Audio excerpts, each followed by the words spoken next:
Okay, we are recording. So hi again, my name is Jen Bentley. My pronouns are she, her, and I am the Alumni Engagement Officer for the Faculty of Health. I'd like to begin today by acknowledging that much of the work of the University of Waterloo takes place on the traditional territory of the neutral Anishinaabe and Haudenosaunee peoples. Our main campus is situated on the Haldeman Tract, the land granted to the Six Nations that includes 6 miles on each side of the Grand River.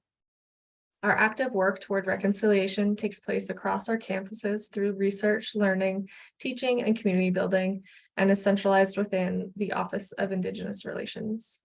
Here in the Faculty of Health, we are fortunate to have Indigenous Knowledge Keeper Elder Henry with us to support us in our learning and creating many opportunities for our community to come together. So I'm excited to welcome you all to today's session featuring Juliane Koropeski. Bringing back alumni to connect with our students is an important priority for both the Faculty of Health and the broader university. Alumni help show our students what's possible, the success they've had, and the stories they share help to shine a light on the path for students who might be wondering what their own futures might look like. We've been hosting these alumni office hour sessions every term, and I do ask if you have any requests for careers you'd like to learn more about or people you'd love to hear from, please share them with me. You can share them in the chat today, or you're always welcome to email me anytime with ideas you have. My email is jennifer.bentley@uwaterloo.ca, and I'll include that in the chat later too. In order for us to make the most of this small group session, I would like to ask everyone to turn their cameras on so that we are able to have a more engaging conversation. And Juliane is speaking, she can see some faces to who she's talking to today, as opposed to, the black squares that exist in Zoom. So if you're able to, please, I do encourage you to turn on your camera. When we get to the Q&A, you can use the raise hand feature that's under reactions to raise your hand and ask a question. And we'll make this a really nice, engaging conversation. So thank you all, those of you who turned on your cameras so far. Also, I do understand some of you might be in class or at work or in the library. I acknowledge that happens too. So if you're not able to come on live, we do also invite you to use the chat to ask questions and share if you're not able to. But thank you to those of you who have been able to turn your cameras on and join in. And with that, we'd love to do some quick introductions so that we can get a sense of who's here with us today for the session. So if you take a look in the chat, Amara has put a list of them, an order for introductions. So I'd like to invite you to share your name and pronouns if you'd like to, as well as your program, what term you're in, and then lastly, just what brought you out to today's session. So I will start things off. As I mentioned, I'm Jen Bentley, and I'm the Alumni Engagement Officer for the Faculty of Health. And thank you all for joining us. And we'll pass it over to Amara. I'm Amara. I'm in my second year of the Health Sciences program, but I'm currently in my co-op term as the Alumni Advancement Assistant for the Faculty of Health. And my pronouns are she, her. And I'm just interested in learning about how your co-op experiences helped influence your career path, and also just learning more about different careers that are available after graduation. Thanks, Amara. Hi, everyone. My name is Mariana. I am another alumni advancement here within the Faculty of Health. I am also a fourth-year recreation and sport business student. So I look forward to hearing a little bit more about what you do, Juliane. It's always an honor to just hear about our alumni. So thank you for being here.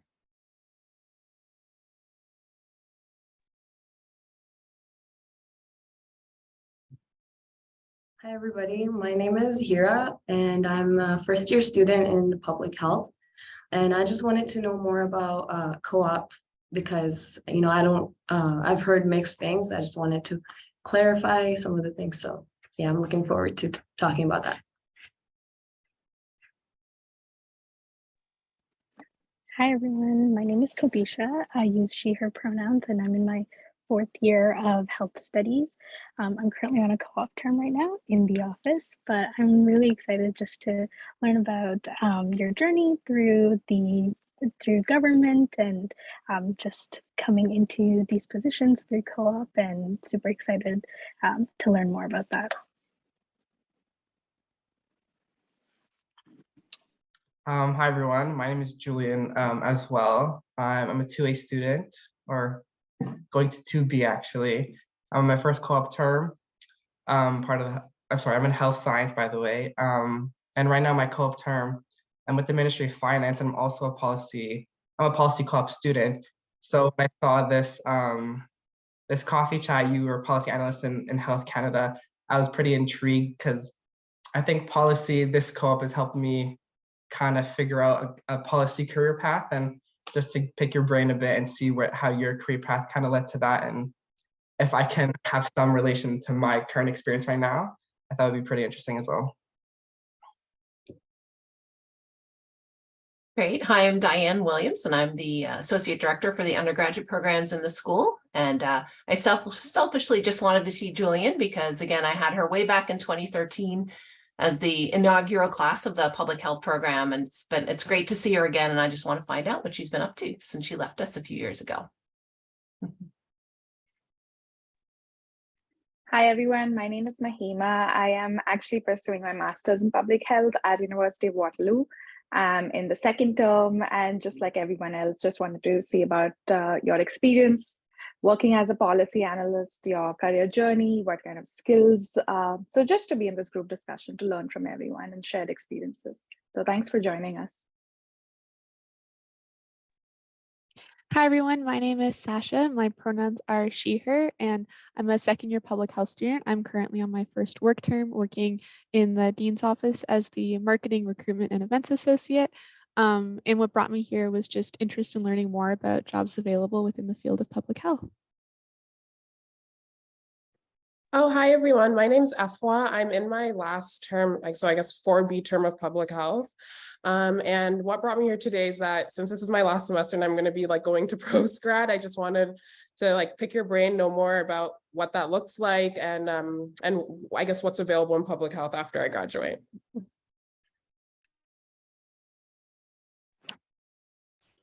Hi everyone, my name is Asha. I'm currently at work, so I can't put my camera on. Hope you guys don't mind. I'm a first year MPH student as well, in my second semester, and my pronouns is she, her. I'm just here to learn about career options, their experience as an analyst, and like to learn more about what kind of experiences I'd like to maybe build before my co-op term. Yeah. And so thank you for being here today, and I'm excited to learn much from you. Hi, I'm Kimberly. I don't know if you can see or hear me, but I see the green box. I'm in my second year of the MSc program, and my pronouns are she, her. I am here to learn more about general career things, and particularly if you have any advice on optimizing SWEP applications. Hello, my name is Amelia. I'm in my fourth year of health studies. I'm on co-op right now working in the Faculty of Health. And I'm just here because I'm interested to hear about your experience as a policy analyst and just about what it's like working within Health Canada. Thank you. And I think we missed a middle section of people, so we'll head back to Aisha. Yes. Hi, everyone. My name is Aisha. My pronouns are she, her. I'm currently in the public health program in my 3A term, and I joined today because I'm actually really interested in policy. So when I saw that Juliane has a bunch of experience in policy, I definitely want to join just to learn more about her journey.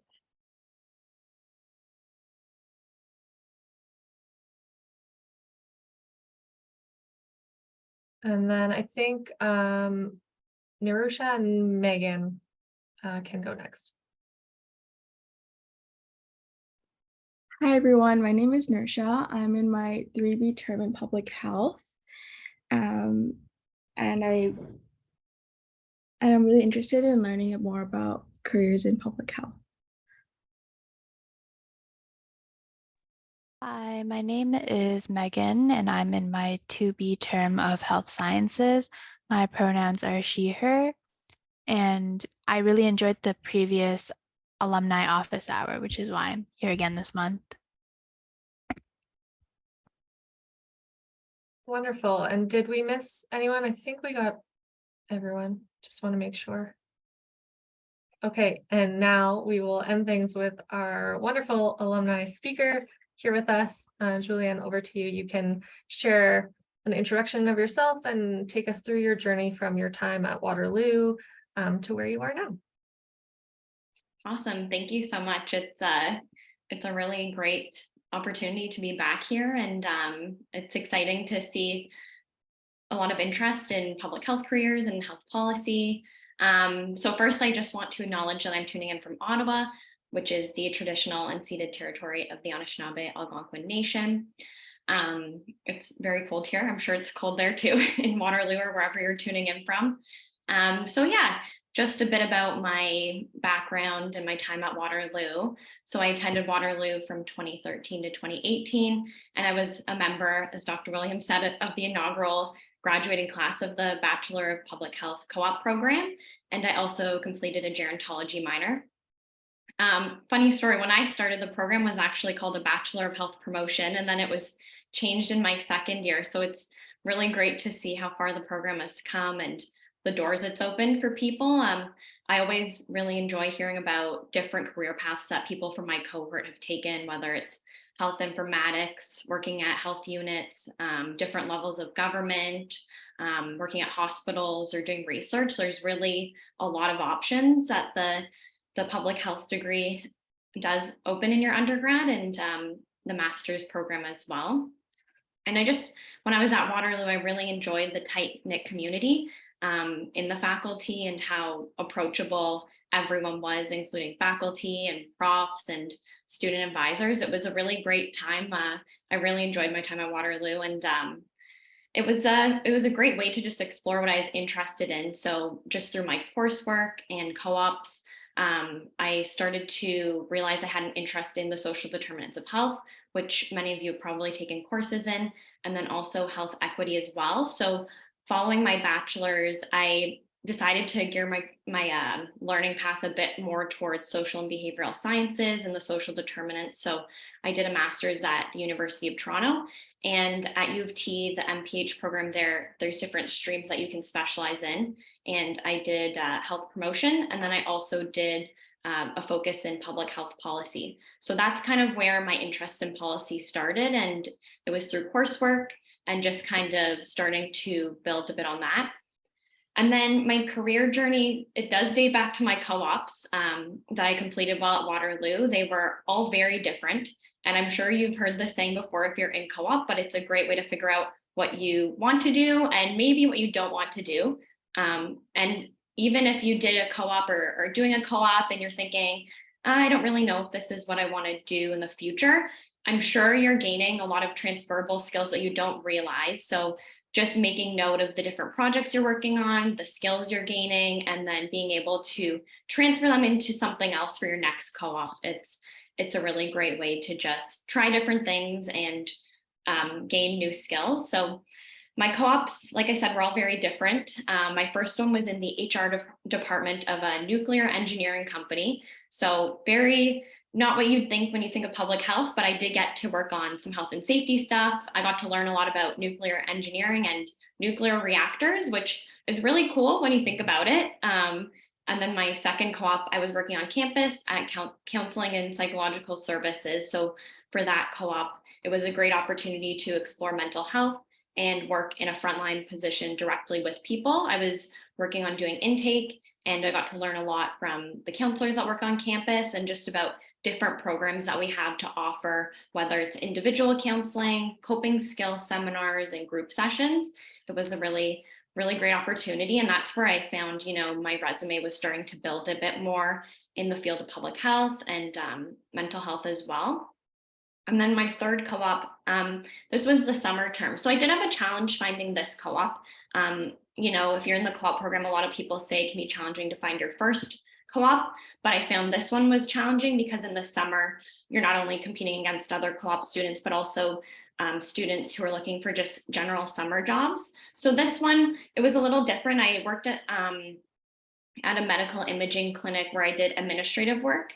And I also supported the Ontario Breast Cancer Screening Program. So this co-op, I got a lot more frontline experience as well, working with different populations, which is also really great when you are interested in going into public health, being able to say that you've worked with people in the public who have different backgrounds and different experiences. And then for my final co-op, so my fourth one, the 8-month term, I did it all at the Public Health Agency of Canada. And this was a really unique experience because I got to live in a new city for 8 months in Ottawa in the middle of winter and then into the summer. I'm happy I started it in the winter. And then I got to experience working in the government for the first time. So the first 4 months I worked in the Center for Public Health Infrastructure. And then I got to experience something that a lot of students may not get to, but the program I was working with sunsetted while I was there, which essentially means the funding for the program was cut.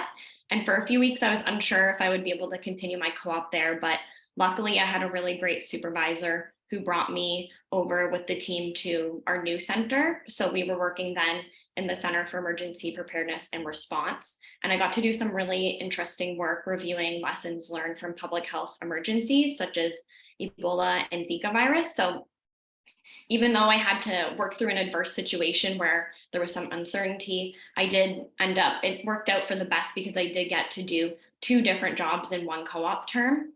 And then this co-op was really great because it kind of set the stage for getting me back into the government afterwards because, and I'll speak to this a bit more later on, but when you have worked in the government in any student position, whether it's a co-op or FSWEP or through the research affiliate program, you can be hired through an informal process. It's formal, but you don't have to go through the formal hiring process. You can be appointed through what's called student bridging, which some of you may have heard about.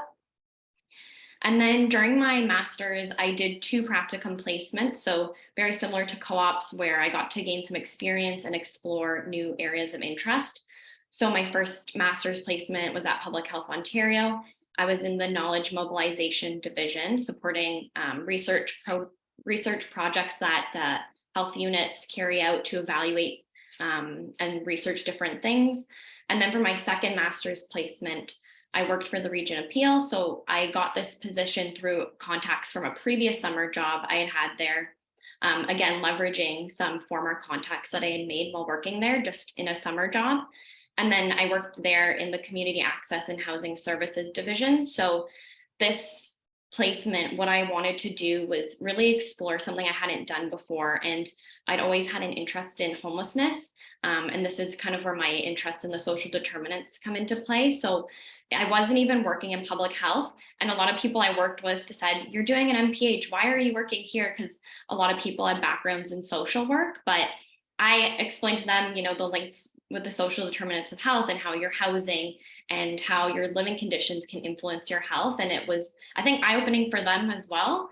But it was a really great experience because I got to work on some more policy work. I got to work on program implementation and evaluation of affordable housing and homelessness programs. And I got to do a lot of really cool work with the shelter system in Peel.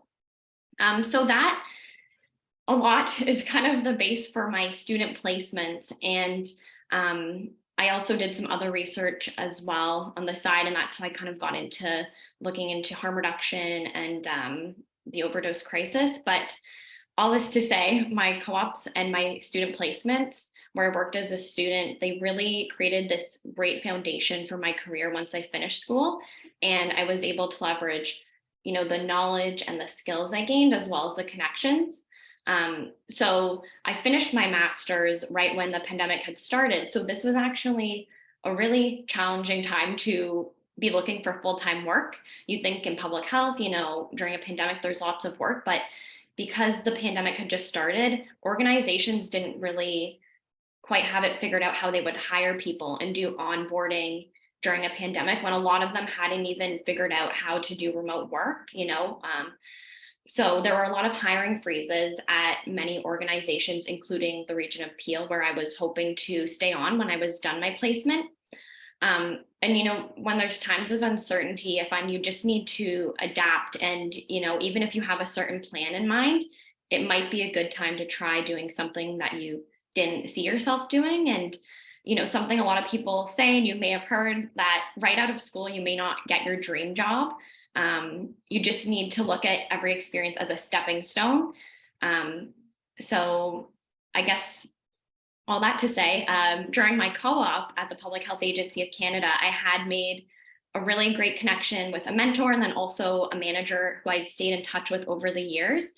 So I had reached out to them, and after my master's, when I was looking for full-time work, and they actually needed a lot of support with the COVID-19 response. So through the process I mentioned earlier, student bridging, which essentially is when they were able to appoint me through a non-advertised process, they were able to bring me in, and I worked there for a year on it's called an FPT, Federal Provincial Territorial Secretariat. So I supported logistics of PPE and vaccine distribution to the provinces and territories, which is something I never saw myself doing, but it was a really cool experience to be on weekly calls with provinces and territories and working with them to figure out what size gauge needles they needed and all of that. So it was really cool. And then while I was at FAC, I knew I wanted to get back into substance use and harm reduction. So I connected with someone at Health Canada, and we had a really great conversation, kind of like a coffee chat. And then I'd expressed my interest in saying, you know, if there's any future opportunities with your team,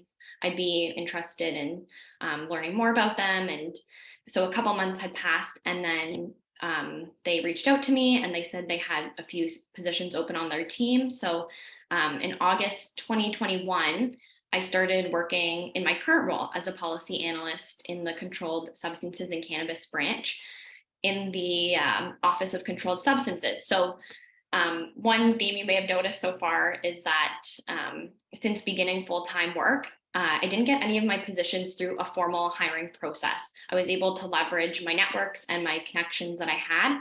And it's really helpful, if I can give you some advice on this talk today, to just stay in touch with old managers and people you've met through your placements.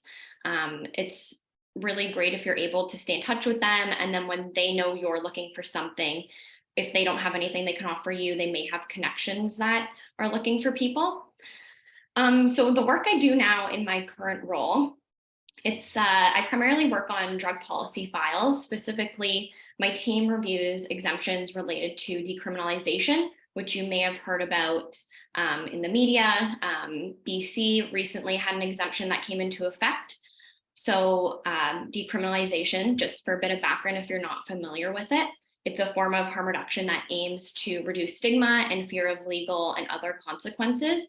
So the policy shifts that we're seeing right now in Canada and also globally, because other countries have put in place decriminalization policies, is that we're moving towards treating substance use as a health issue and not a criminal one. So policies such as decriminalization, they could result in increased access to services like drug checking, safer consumption services, and health services for people who use drugs for personal use. So my work as a policy analyst, it's very diverse. I conduct research. I have to stay up to date on the current literature, media developments, stakeholder views on the files that I work on. I conduct policy analysis. So if you've ever taken any courses in policy, this would involve stuff like identifying issues or problems, exploring potential options and solutions to those problems, and then just doing research on all of those options, looking into all of the evidence available, and then making recommendations, presenting these findings to senior management. So I regularly work on drafting briefing notes, briefing decks that go up to our decision makers to support them and being able to make the decisions they need on policies such as decriminalization. And then another large component of my role, I would say, is also working with stakeholders. So, you know, working with provinces and territories, municipalities, working with other government departments. It's a really big part of my role, just being in communication with different groups. And then I would just say, to end off my background about myself, for those who are interested in working in the policy field or becoming a policy analyst, a really key skill that I find myself continually working on as it's something that comes over time, and with experience and knowledge of your files is critical thinking. And what I mean by this is being able to analyze and understand the problem or topic and using all of the available evidence and information. I'm sure you already do a lot of this in your coursework, being able to identify issues and just critically analyze those. And then I would just say this is a really essential skill for a policy analyst to be able to evaluate policies that exist, determine how we can propose changes that can affect our goals and objectives, and then just understand how to implement those changes. So that's a bit of background on myself and what I do. Hopefully it wasn't too much or too overwhelming, but I'm happy to answer any questions you have. I know a lot of you said you are here because you want to hear more about the work of a policy analyst, and maybe you're interested in going into this field. So yeah, I'm happy to answer any questions you have. And Jen, I also saw the questions that were sent in, so let me know when you want me to go through some of those as well. For sure. Thank you so much for that. Such a great sharing of information through your journey, but also your learnings at the same time. So thank you so much for sharing that with all of us. We can jump into Q&A now. I would encourage, yes, questions were submitted during registration, but would love for students to ask those questions live now if you happen to know what your question was and remember that. But also I'll draw on those if we kind of have breaks in the questions. So really want to use this time for students to, live ask their questions to you and make this a nice engaging conversation. So you can use in the reactions button, you can use the raise hand function to ask questions, and we can open that now. And I invite you to, unmute and ask away. So hopefully somebody will raise their hand and would like to start us off with a question. Wonderful.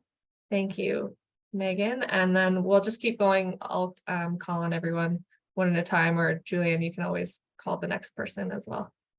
So Megan, you can start with your question.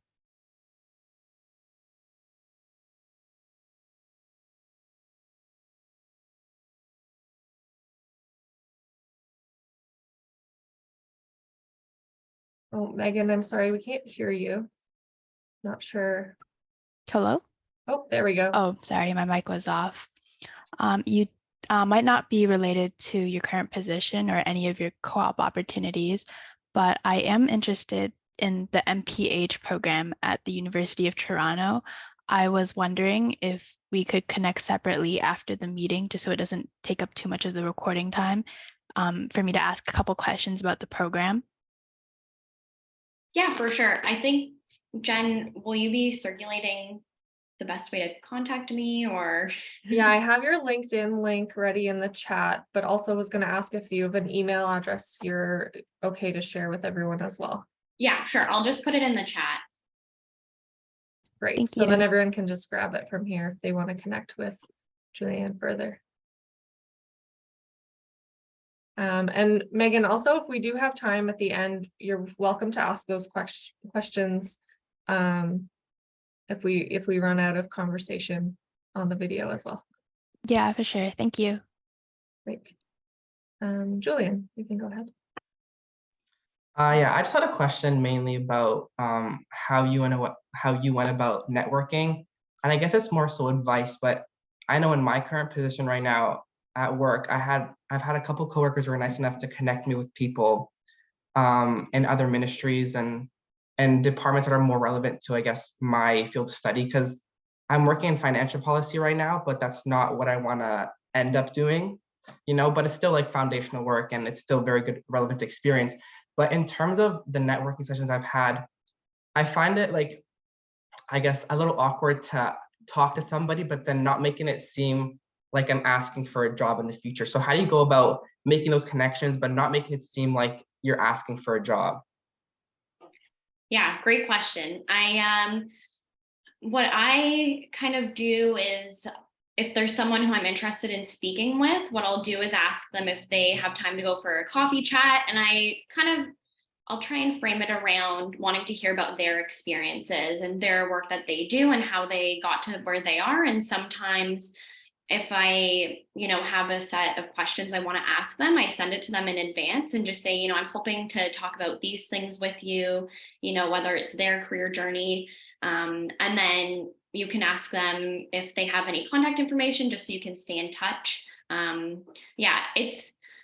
think it's tricky, if you want to set up a call like that, not seem like you're looking for a job, but I think if you frame it in that way, that you just want to learn about what their, experience has been in their career journey. And then, if you are comfortable, you can say in the end, if you have any opportunities in the future, you can send them your resume or something like that, not asking them if they have anything open right now. But I don't think it's awkward. I wouldn't be afraid to ask them if they have any opportunities available. Yeah. Okay, thank you. And just like a follow-up to that, the period of time that kind of goes by after you had your chat and like the follow-up period, like let's say a couple months in advance, is that more of just like an update, keeping them updated on where you're at and if you're currently looking? So how long, I guess, like to like ask a specific question, how are you contacting them, or like what are you saying as a follow-up to, like your conversation with them? Yeah, so for my current role that I'm in now, a few months after I'd spoken with them, they had reached out to me, but I guess I would just if I was reaching out to them, I would just say, hi, I just wanted to check in, see how things are going, maybe set up a coffee chat with them to learn more about how their work is progressing. And then just by having that conversation, you're back in their mind, and if anything does come up soon after that, they might reach out to you. And then you can even say, I have an updated resume that I'd like to send you. And then it's a great way to check in with them and just remind them that you're still interested in the work that they're doing. Yeah. Okay, thank you so much. There's your question. It did, yeah. Thank you. And you still have co-op terms remaining, is that correct? Julian? Yeah. Yeah, so I think it's like very fair to let people know that you still have further co-op terms coming.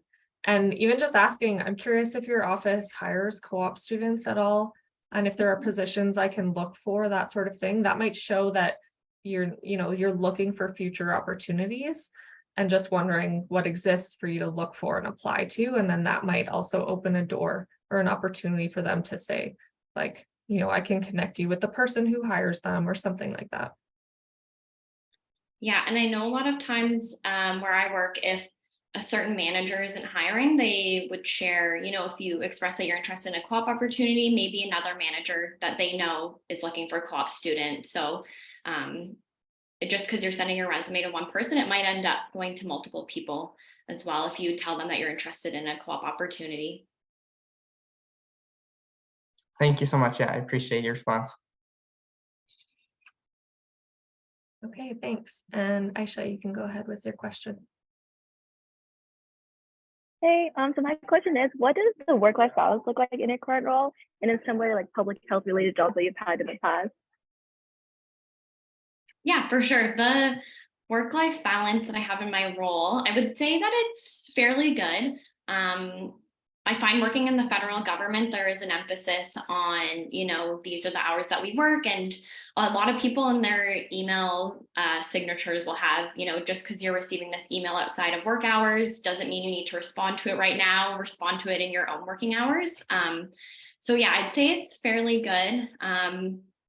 I would say I've noticed that people who are in more higher up roles, so I'd say maybe directors and above, their work is a bit more demanding. So I think it really depends on, what level you're at. And then also if files get more busy, you may have to work overtime, but it's not something that happens overly regularly. So yeah, I'd say it's fairly good. Awesome, thank you. I just had another question.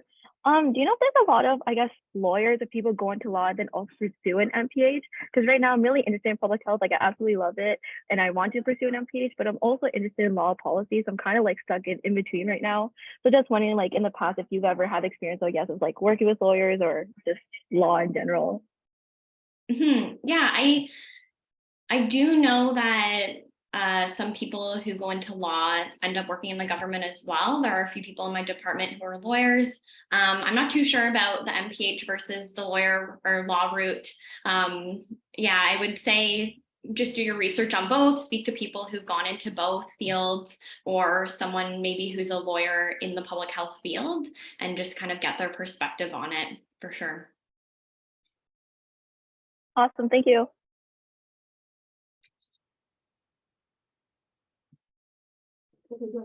Oh, hi. Yeah, so I have two questions. So one, I wanted to know if like being bilingual and then like in terms of the hiring process for like Health Canada, how big asset that is like in the hiring process. That's my first question. Good question. Are you bilingual? No, I am not bilingual. So I'm from Toronto, and French education in Toronto, I find, is not as big as it is in Ottawa. So I'm actually in French training right now because I personally use the term a glass ceiling for people who don't have French. So in government, you know, there's certain levels, and once you get to a certain level, you do need French to progress to that level. So there's exams that you do for reading, comprehension, language, or oral. There's 3 exams that people do and they study for. And yeah, it is emphasized in the federal government if you are interested in working in the federal government, if you're not bilingual, to start French training. Okay. Duolingo, download Duolingo. And then one thing I kind of find is that positions, they'll either be English essential, which is what I'm in, which means I don't need French for my position.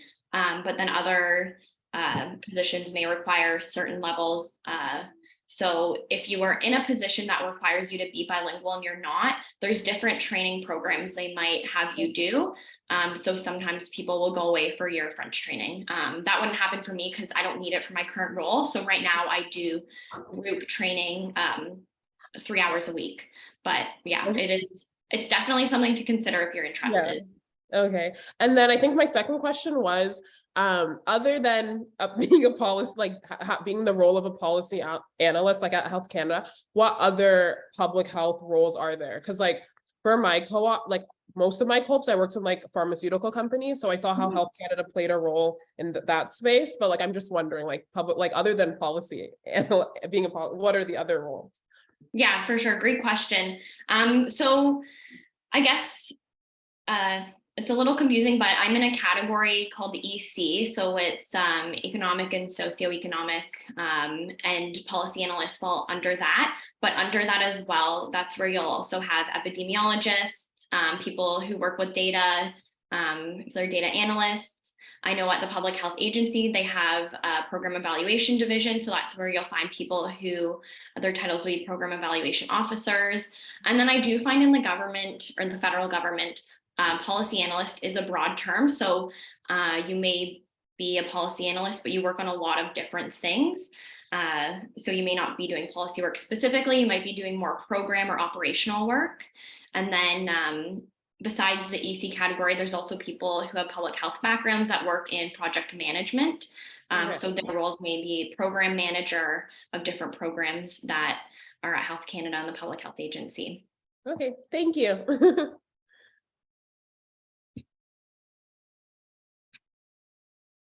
I think next is Hira.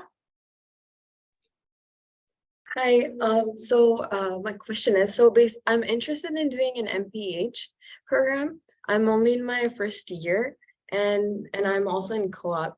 And I know that co-op experience is like recommended for MPH applicants. So I've just heard things about co-op at Waterloo that it's not like always relevant to the career that you want.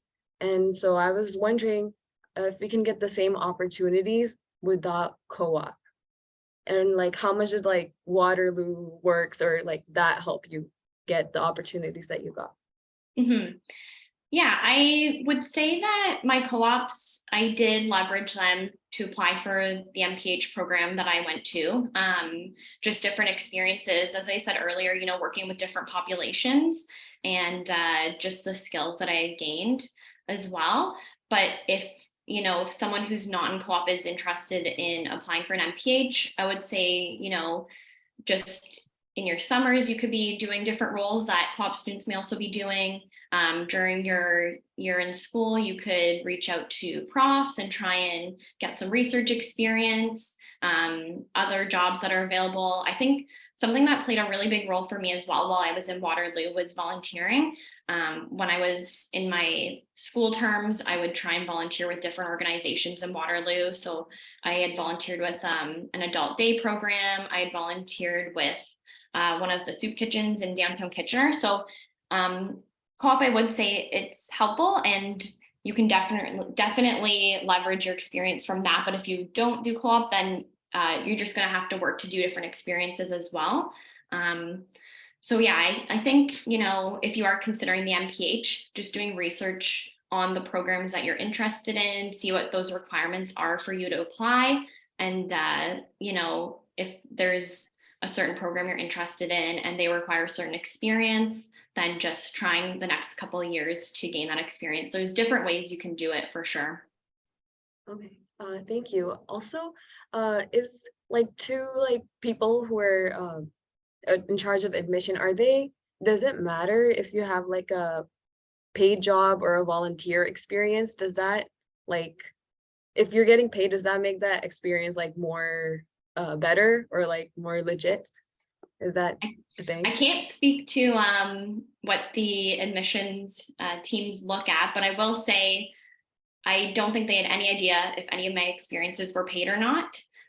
So I think I don't think that's something you need to mention, but yeah, just they'll look at your experiences, and I'm not going to speak for admissions teams, but I don't think, they'll care too much if it was paid or not. I think they'll just look at the experience that you have, what skills and knowledge you gained, and how, you've applied that or want to apply it in your master's.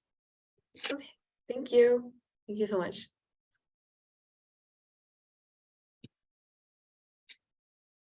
You can go ahead, Aisha. Hey again. So I was wondering if there's anything you wish you knew before starting your MPH or before you started working full time. I guess there was any general advice or anything you wish you did like in undergrad. Yeah. Good question. I went directly from my undergrad into my MPH, which is definitely an option for a lot of people. But one thing, if I could go back, it may have been to just take a bit more time, do more research on other programs. I was happy with the program that I went into, but looking back on it now, I think there's a lot more options out there now in terms of online masters. I know the Waterloo MPH is online, correct? Yeah, so I think I'd consider that because it's a really great way to do different things while doing your master's, whether you want to start working or whether you want to travel and do your master's. I think those are really great options. Something that I would consider if I could go back now, but yeah, I think, and then probably also if you want to build on your application a bit more, just maybe taking some time between your undergrad and your master's to maybe get a bit more work experience, whether it's a part-time research opportunity or a volunteer opportunity, something that you want to do to just make sure your application has been built up and that you are ready to apply. Yeah, that's great. Thank you.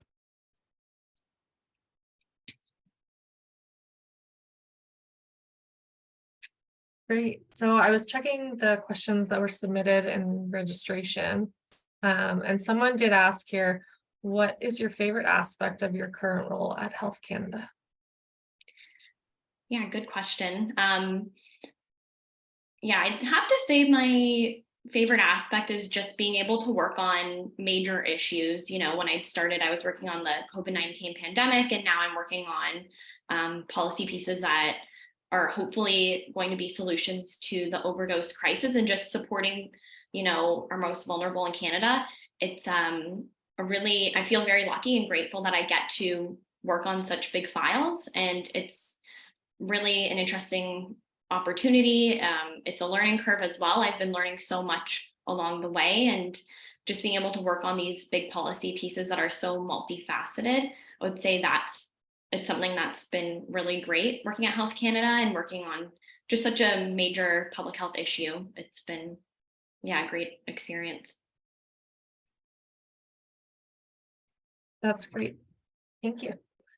And someone else asked about graduate studies and whether or not it was, I guess, crucial to obtaining like your position currently working for the federal government. So could someone go into a career like that with just their BPH, or how necessary is the MPH to have? Yeah, this question is interesting because technically speaking, to be at the level that I'm at in terms of my pay, a graduate degree was required. So when you apply for jobs in the federal government, you usually need to provide information on areas. There's two areas. One being essential, meaning you need to meet those criteria to be considered. So for my role, a master's or graduate degree it was fairly broad. It was in social sciences or biostatistics or it was fairly broad, but I needed the graduate degree. And then there's also asset criteria or information, meaning you don't need to meet those areas, but if you do, it'll set you up for potentially a higher position when you're entering the government. But I do think that I could do some of the work that I'm doing with just my undergrad. I would say a lot of the knowledge and skills I gained from my Bachelor of Public Health, I could put to use in the work that I'm doing. But I would say that the graduate studies, they were useful in helping me just continue to build my skills and my critical thinking skills. As I mentioned earlier, they were really enhanced during my graduate studies. It really forced me to think more critically about things. And my writing skills also progressed, and my understanding of certain concepts and theories was also enhanced during my graduate studies. So it really depends. You could enter the federal government with your undergrad, but then you could do it with your master's as well. It just really depends on where exactly you want to enter.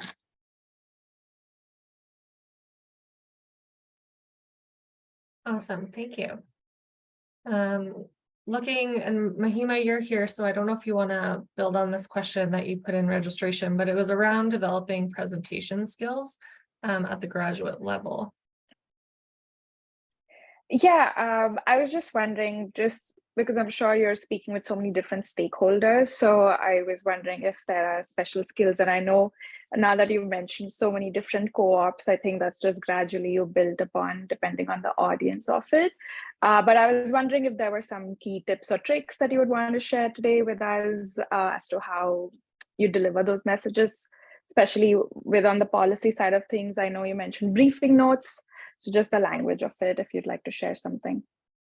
Yeah, for sure. You actually touched on it already in what you just said in terms of speaking with different audiences. I'd say that it's really helpful to be able to know who you're presenting to and being able to prepare based on that audience. So, for example, if I'm briefing someone in senior management, I know that they're very busy. They don't have a lot of time to read a lot of text. So if I'm writing something to them, it's going to be fairly short and to the point. And depending on your audience, you want to think about what's important for them to see. You don't want to include all the technical details for someone who's in senior management, but maybe if it's going to other people who are your peers, other policy analysts, or your manager and other managers, you may want to go into the more technical details that will be helpful for them and their work. So yeah, I'd say, like you said, just knowing your audience, and that it'll come over time as you work with more people and you speak with more people, you'll have more practice and you'll be more prepared.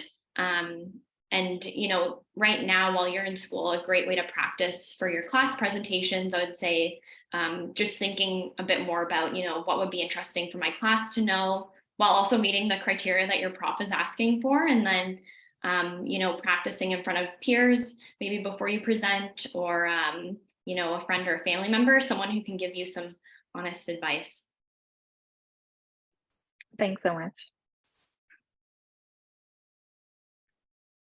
I'd just like to open it up. We have about 7 minutes, bad math, remaining. So I just want to give the students on the call an opportunity to ask any other questions that you might have for Juliane. See if anyone has anything else they're thinking of. Aisha's back. She's full of questions today. That's great. Thank you. Yes, I am back. I think you kind of touched upon this earlier, but I was just wondering, what does a typical day in your role look like? Like, does it vary a lot, or do you do the same things and stuff like that? Yeah, so a day in my role, I would say it does vary a lot day to day. Yeah, I'm trying to think. It really depends. A lot of days, you know, if they're a bit slower, that's when I get to spend more time on my, you know, research and my policy work. So if there's something bigger that I'm working through, a bigger issue, I get to spend time doing more analysis, just looking on, very similar to when you're in school, you're looking on different pages to find all of the up-to-date literature. And then other days are more busy. So, you know, we might be getting urgent requests in because the minister wants to meet with a certain stakeholder. So then it's all hands on deck trying to prepare the briefing materials for that. And then some days might be more meeting heavy, where we're meeting with different stakeholders internally and externally. So yeah, really it varies day to day. And then there's also just stuff that I have on my regular schedule week to week that I'm trying to keep up with. An example might be updating a tracker based on media, things that are in the media, just to keep people up to date on the team and people in our branch up to date as well. So yeah. Yeah, sounds good. Thank you. Yeah, unfortunately, I can't go into too much detail on the files that I work on because they're evolving and they're quite secret. So I'm sorry, I can't share more on decriminalization and all that, but it's a very interesting policy piece if you ever have time and you just want to look up decriminalization. Yeah, about in my class right now, so it's cool to see like how it's actually, you know, happening in real life, I guess. Then I'll appreciate it. Mm-hmm. Oh, okay. I guess my question is, because like I'm guessing like with the work you do, it's good to like kind of be up to date on like maybe the current landscape of a certain issue or like the news or whatever. So how do you keep, like, I guess like other than like just like typical thing like, oh, you check the news and stuff, but like how important is to keep up to date on like what's going on an issue? Because like I find myself like feeling like I only know a lot about an issue based on maybe being in a class and maybe working on like a certain assignment, but like I would like to be able to like know more about like a certain issue. So how do you like do that? How beneficial it is to what you do every day? Yeah, for sure. I would say subscribing to newsletters. I would say, that's a good question. I'm subscribed to a lot, so I'll get stuff into my email. And then also just looking up things on Google. I know where I work, we have a team who they do more international policy work. So keeping in touch with them and just getting information from them as well on certain topics that are happening internationally, because it is overwhelming. There's so much going on in the news, so much in the media, and it is hard and it is easy to miss stuff. So I'd say almost what you have to do is schedule a time every once in a while. If there's a topic or an issue you're interested in, you know, for 20 minutes this day, I'm just going to look on Twitter or look up hashtags related to this, or I'm going to go look on the Twitter profiles of these people to see, you know, if they have any research that's going on, kind of what they're doing, any advocacy groups, stuff like that. So yeah, it's hard because there isn't one place. There's a lot of different places you can look, but I do find, you know, subscribing to stuff that synthesizes the information for you is helpful. Yeah. Okay. Thank you so much. No problem. Okay, really quickly. So a lot of the people that I know who go into government either go from the undergrad with their co-op experience or with MPH experience, but not a lot of people I've heard of going into like a policy role with a research-based degree, so an MSc. I know there are research roles in the government, but I was like, the way that you describe it sounds like research is a key component of your job. My question would be like, what other roles are there that would be helpful to have like a research background? And do you have opportunities as in your role to like do your own research projects, or is it more like assigned work? Because in my experience, it's just been you're assigned a project and then you can go use your research skills to do that. But do you have that sort of flexibility to pursue interests that you have as like someone with research interests? Yeah, I would say in my work, it's mostly assigned work. That doesn't mean I don't have the option to do research externally. A lot of people who work in the federal government, they are doing their own research on the side. You just have to make sure there isn't a conflict of interest. And yeah, I would say if you are interested in continuing to do research, there are roles in the federal government that are research focused. You wouldn't necessarily have to go into a policy role and then do research in that role.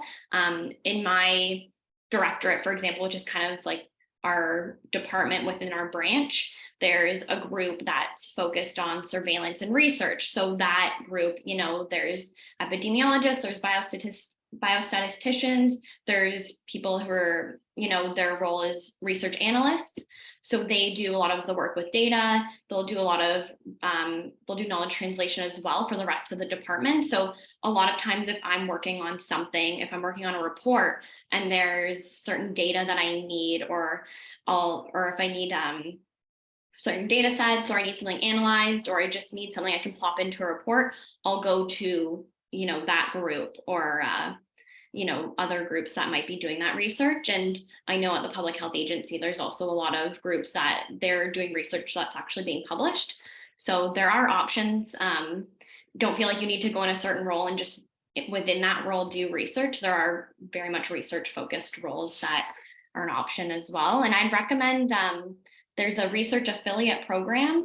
It's under the federal government bucket of, I guess, student programs that they have. So is that separate from FSWEP? So like in terms of like, if you were looking for work, like you wouldn't go and say like research analyst on FSWEP, you would go to the affiliate program? Yeah, so they do have postings for the research affiliate program, but that's not to say you couldn't get a research role through FSWEP. Yeah, that's also an option as well. Thank you.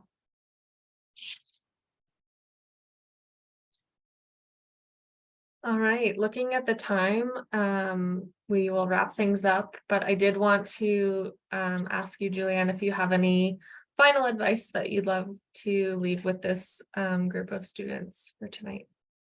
For sure.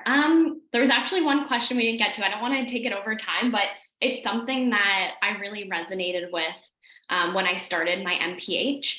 And this question was just kind of saying, you know, the public health is such a wide realm, and there's so many different things, you know, there's so many issues and strategies and concepts, and it can be challenging if you have multiple interests. So one piece of advice I would say is don't feel like you need to pick one specific thing, you know, don't feel like you need to just work in climate change and how that affects health, or, you know, chronic disease epidemiology or harm reduction. I've found that working in different areas of interest for me has really helped me build a more fulsome understanding of public health. So, you know, just try different things, you know, work in an area that you don't see yourself working in, but if an opportunity is there, it might end up being something you really love. So yeah, that's just kind of something I wanted to leave everyone with. And I will say that your career will change and you'll go through a lot of different experiences, but it'll all hopefully lead you to somewhere doing something that you love. So thank you so much for having me here today. It was great to speak with you all. I'm so excited for what's to come in all your futures. Thank you so much for that. That was a great closing comment. Love it. So just a reminder to everyone to grab Juliane's contact information from the chat, save it in your contacts so you can connect if you need to. But thank you all for joining tonight. You will get a short survey about your experience. It's really just a choice of emojis. So please take, 30 seconds to choose the smiley face of your choice. And leave any feedback you have on today's session as we continue to host these for our students. And otherwise, have a wonderful evening. And thank you, Juliane, so much for being here and sharing your time with us. Thank you. Take care. Bye, Juliane. And you can hold on a minute too. Bye, everyone.